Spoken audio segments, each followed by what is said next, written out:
If you've ever wanted to be loved for who you really are, but you're terrified to be fully seen, this chapter explains the love cup and the difference between brutal honesty and the kind of honesty that actually builds real love. This is chapter 5 of There's a Hole in My Love Cup, your love cup. Quick note, this is for reflection and education, not therapy or medical advice.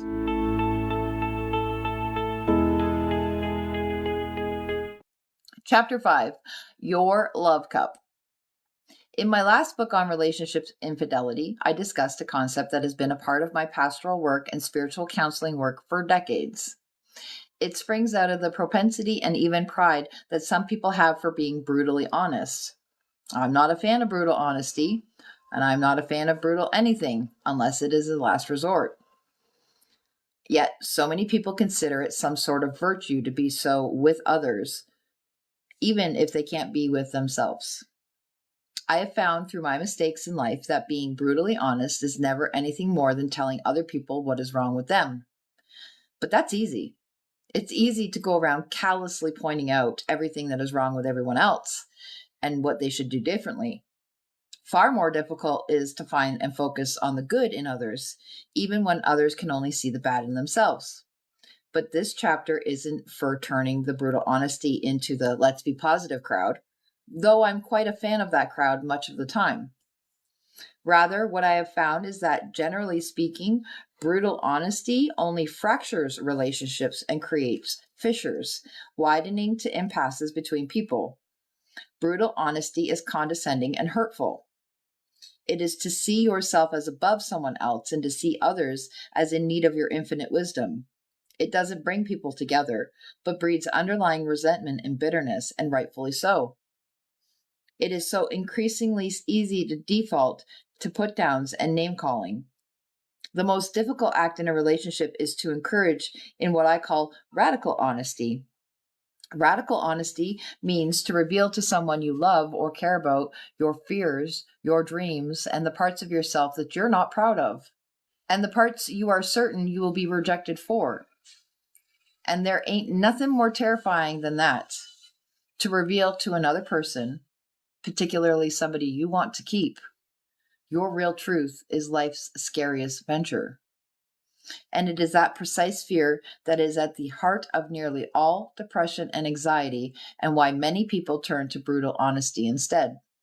For it is far safer to villainize others and forever keep the focus on oneself. To show the world who you are really requires a lion's courage. It is at its root to stand humbly before another rather than above them. Brutal honesty is telling someone else what is wrong with them. Radical honesty is telling someone else what is wrong with you or what you're most afraid of them knowing about you. Great relationships are built on the latter. Defective and destructive relationships are constructed on some derivative of the former. Yet, that's where the gold is. We can never truly love someone until we know who they are, warts and all. We can never be or truly feel loved, truly believe it, until we have shown someone who we really are, warts and all, and been loved for it. And that is life's most courageous act, because what if they don't love me for it? As my father, the old country pastor, said to me, love is vulnerability. It is a constant opening and opening to another person. The incessant opening is more than just simple honesty. Where were you? Or where were you last Friday night? It is a revelation, the revealing of your soul to another person. Who are you really? What are your greatest fears in life? What are your greatest fears in this moment, in this situation? What do you dream of? What are you wasting? Time, energy, people's attention, every opportunity that's ever confronted you? What are you most scared to reveal to me? What is the one thing that you've never told anyone? What is the greatest sin that constantly pulls you down or sucks the life out of others? How do you most harm people? Who are you? This is radical honesty. This is the stuff of the deepest and most powerful relationships. We've been taught that in work and in business, to be vulnerable is weakness and only leads to failure. But in relationships, precisely the opposite is true.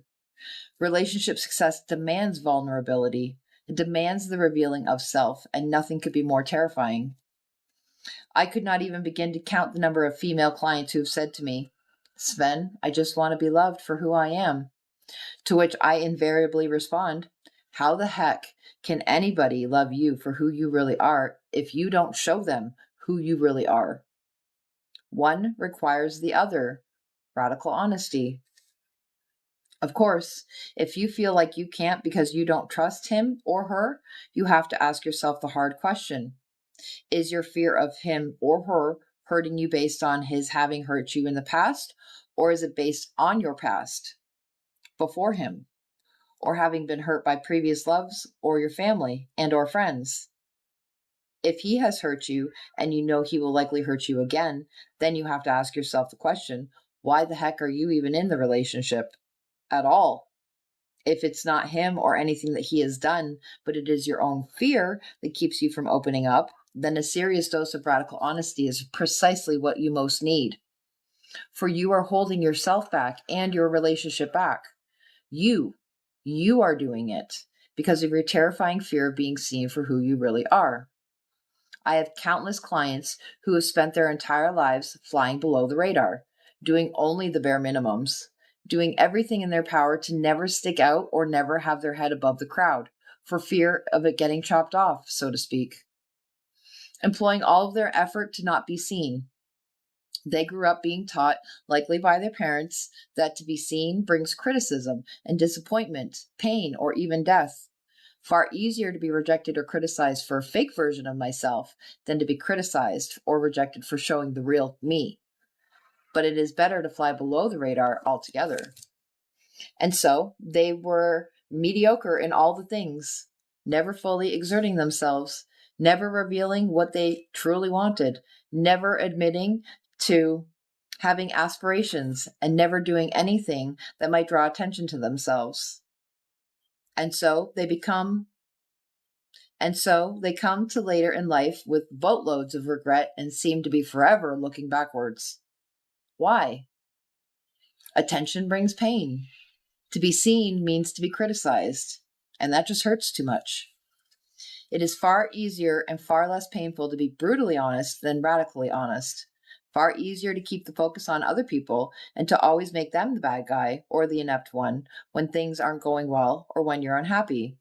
Or, in an odd twist on this theme of not wanting to reveal oneself, it is easy to keep the focus on others by always listening to others, always deferring, always giving attention, always keeping the spotlight off yourself. Counterintuitive as it seems, and always focusing on another with positive attention is motivated by the same thing as when it is done with negative attention. As long as I keep the attention off of me, I'm safe. I don't like me, so why would they?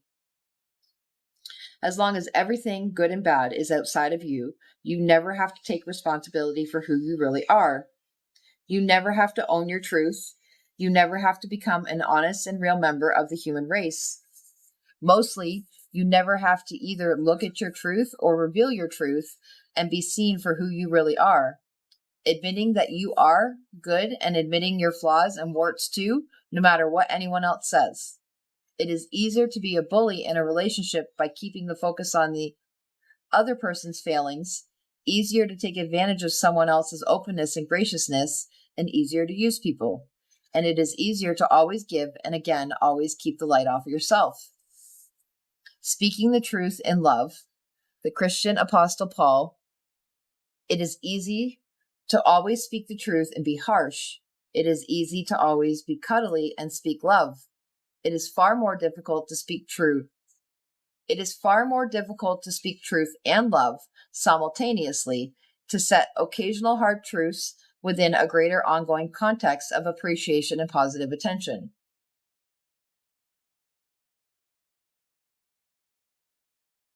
What if your birth chart could tell you exactly how you manifest best?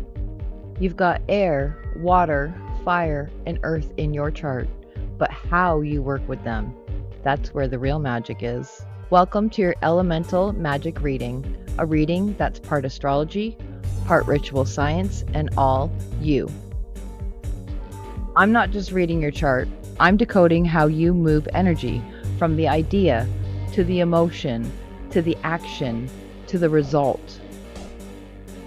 Find out which one runs your life and which one's asleep at the wheel. This reading will call it out with love and fire.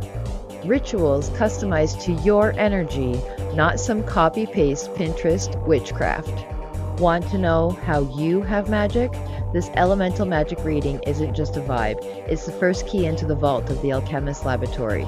This isn't about memorizing astrology. It's about learning to live it. Book your elemental magic reading now. Alchemist Lab members get first dibs, deeper discounts, and secret sources. If you know, you know. If you don't, well, there's still time to remember. The reason people spend their lives hiding behind walls, behind others, behind facades, behind perfection, behind mediocrity, behind indifference, is because they have been taught to dislike themselves. They have been taught, either explicitly or far worse, implicitly, that who they really are does not have worth or is bad or useless. And who wants to be seen for being bad or no good? No one, of course. So people stay hidden. Even though the longing to be loved is palpable and insatiable, the thought of showing anyone who they really are is unthinkable. It is like they have this giant hole inside that is longing to be filled by any means necessary, and rather than seek to heal it and fill it, they seek instead only to hide it.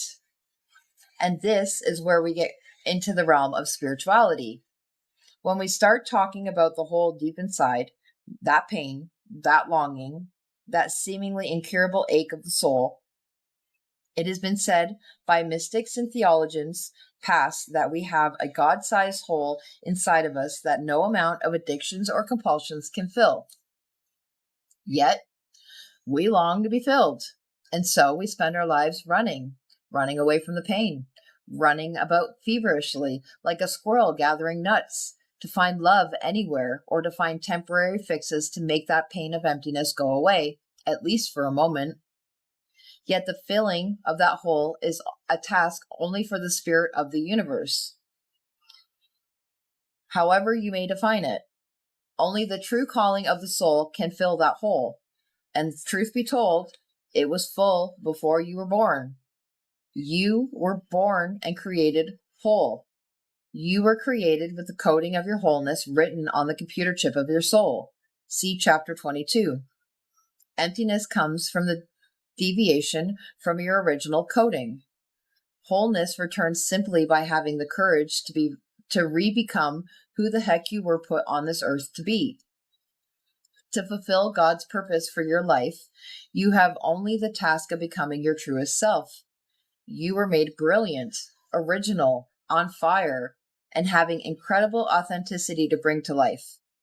But you were taught, post-birth, to loathe who you are, or some significant aspect of who you are, to distrust your deepest inner voice, and to become some bastardized version of yourself that enables you to fly below the radar, not to be seen and not to be criticized.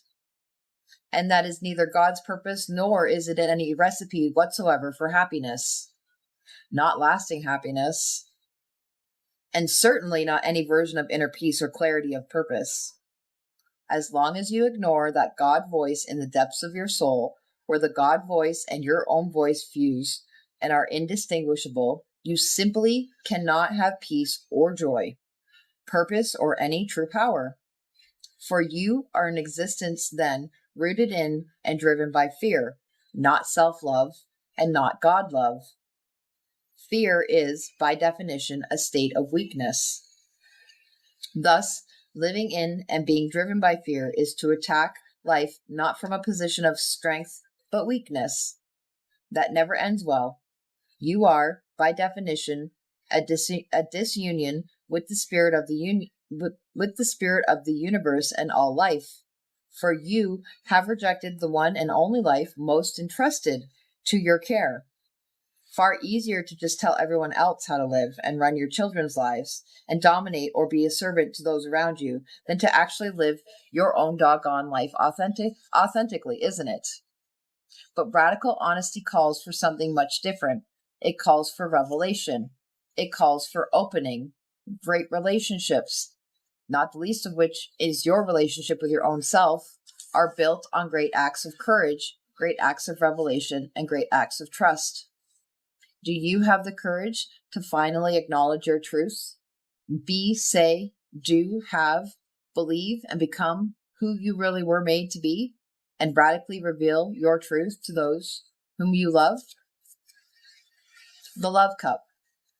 Truth is, every one of us is going through life attempting to get our love cup filled. Regarding that hole inside, I prefer to think of it as an empty cup, a love cup, because we have been taught that who we are is no good, not good enough, doesn't matter, isn't wanted, or what have you, i.e., because we never got the love we needed to feel like our love cup is full inside while growing up. We are all forever trying to get love. I mean, isn't it really just pretty much that simple? We're all trying to get love in one form or another. We try to fill that lack of love, that emptiness, with Prozac, overworking, overparenting, whiskey, cheating, gambling, weed, drugs, incessant busyness, and the old standby food.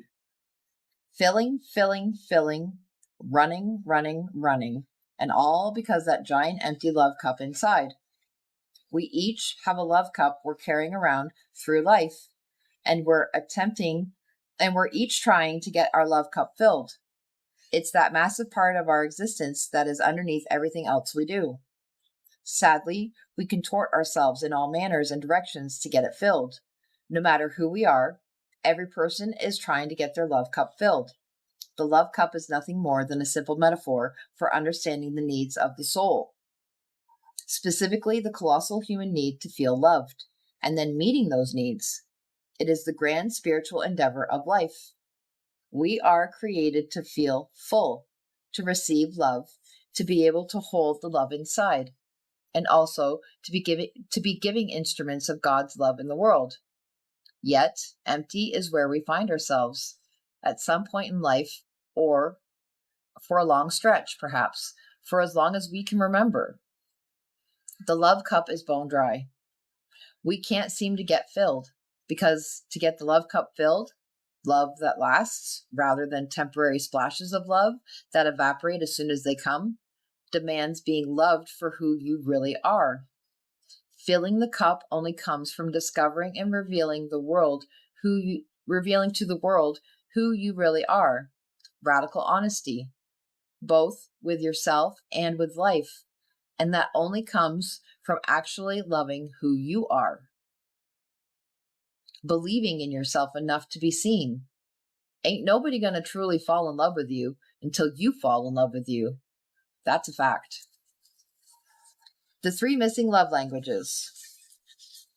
Filling the love cup can come in the form of hugs and kisses, which we all love, or many other forms.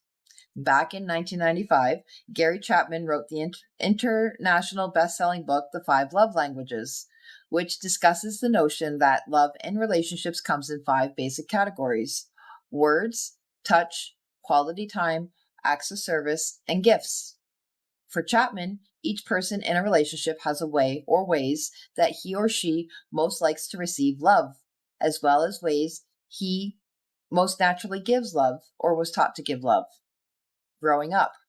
Thus, what often happens in relationships when there is a breakdown is that couples discover that how one person is showing love, often quite empathetically, is not the way that the other person perceives being loved. One person can feel they're loving the crap out of the other person, but the other is thinking, when are they going to start loving me? If the way you most like to receive love is through quality time together and words of love are hollow for you, but your mate is forever showering you with loving words and gifts, then you might experience a great deficit. Feeling unloved and feeling that your spouse genuinely doesn't care about your needs.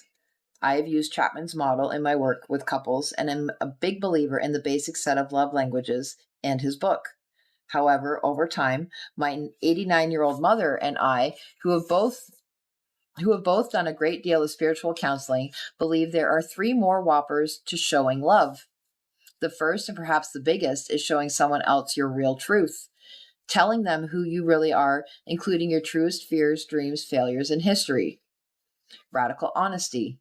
To reveal your truest self is to shatter all illusions of perfection, goodness, and having it all together, as well as badness, worthlessness, and nothingness. It is to show your full truth. It is the scariest thing on earth to do, but it is one of the highest forms of love. It is to risk the ultimate rejection of your truth, of you. The most powerful expression of love is to show another person who you really, really, really are, to the point where it scares you to do so. The sheer terror of doing so is testament to the sacredness of the act. Revelation of self is fundamentally rooted in trust. Trust of the other and trust in self and fate or God, i.e., trust that no matter what happens, it'll be okay.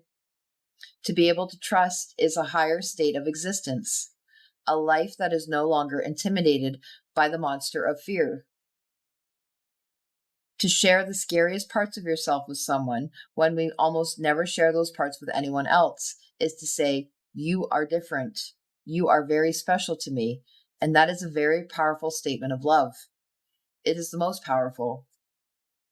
The second form of love that I cannot overstate the importance of in life, and which is so lacking in the relationships, parenting, and work settings, is just plain listening. More specifically, it is the action of inaction, of being fully present to another human being. To simultaneously give the spotlight to someone else and make another person feel heard is potent hooch. It is far more than just quality time. It's for another person to feel you don't have one foot here and one foot elsewhere, but to have both feet right here, right now. It is the action of giving attention when we forever long to be in the center of the universe, to keep the attention on ourselves. And this demands both a relinquishing of ego and the simple yet difficult ability to be present. Yet it is listening, not as a form of self-abnegation or trying to hide, as mentioned earlier, but as a going against type, when type is the common human desire to take attention. If type is to always listen and thereby stay hidden, then to go against type is to speak, to reveal. When my son was 2 or 3, I recall I was sitting on the floor of my house with him doing a kid's puzzle, and I found myself getting irritated with him for not doing it right or quickly enough. A 3-year-old. What the hell? It was ridiculously stupid on my part, but in that brief moment of stupidity, I had a revelation. I was getting impatient and rude, not because of anything he had done to warrant such treatment, but because my mind was elsewhere. Work, relationship, worries, and interests. I wasn't present. I was unable to give love fully because I was unwilling to check out of my life momentarily to be in his life and world. Love is presence. Presence is a necessary precursor for listening, for truly hearing the words, longing, and spirit of another's story. As an aside, the Jewish and Christian faiths both assert that all sin starts from making yourself the God, i.e. the center of the universe, from failing to put and keep God and neighbor at the center of the universe. And we go through all sorts of permutations to keep ourselves at the center of the universe and get all the attention that we hope comes with that. Every other sin grows out of this one most basic sin, this belief that I am the center of the universe. Thus, it is extremely powerful to deliberately yield that spotlight to another human being, even if only for the 3 minutes that you're in the checkout line at the grocer or after a long day of work. Further, it is extremely powerful to know that someone is giving up the most treasured thing of life, attention and spotlight, love, to be present to you. To deliberately and graciously give the spotlight of positive attention and presence to another human being is rare and such high art that people pay top dollar to me and other clergy, therapists and psychologists, psychics and bartenders, and even escorts or hookers to possess it. To have someone simply present and positively focused on you is gold. The third form of love that I am particularly fond of and believe in is the grand power of, is questions. I am an absolute believer that questions are love. There are few things that more convey you are now the center of my world and thereby give positive attention than asking a question of another person. Not just one question, but a second and a third follow-up question. I personally gauge the degree I am going to let someone into ever more inner circles of my personal life, largely based on how many questions they ask of others and not just me. I want to know not just if they are naturally curious, which is a big part of it, and reflects an open mind, but also if they are both capable of and eager to cede the spotlight. For as with presence, to ask questions is to give energy and attention to another person. I like people who get joy from giving energy to others in the form of conversational attention, in part because it is such a difficult thing for a great many people to give up. To be fully present to another human being is incredibly difficult and incredibly noble. In my life, I enjoy people who listen, not just until they think of what they want to say next, but until they think of what they want to ask next. To speak in questions rather than statements is to focus on another, when the natural human inclination is to do the opposite.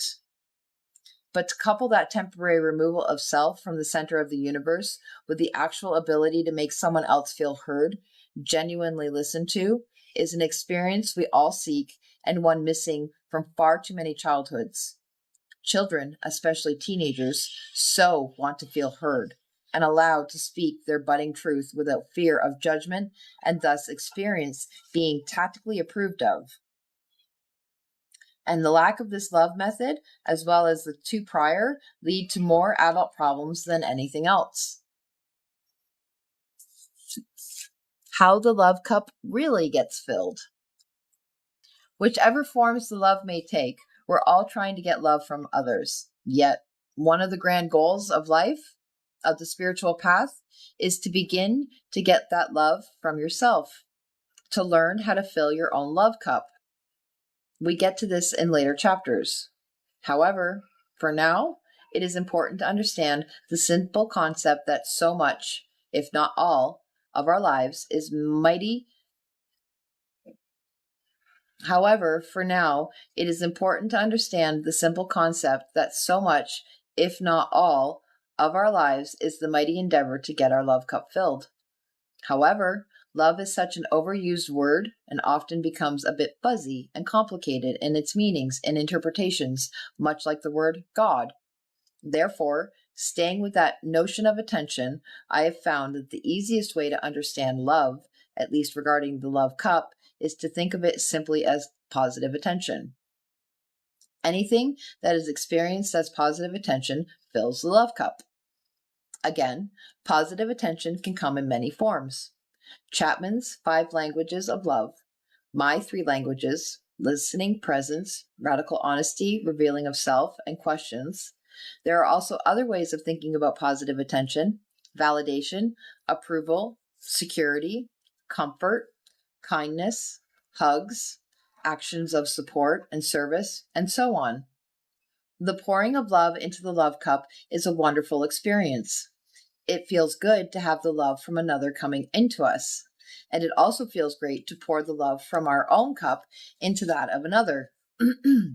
But the greatest peace and joy come from when you give that daily positive attention to your own real self and the needs of your soul.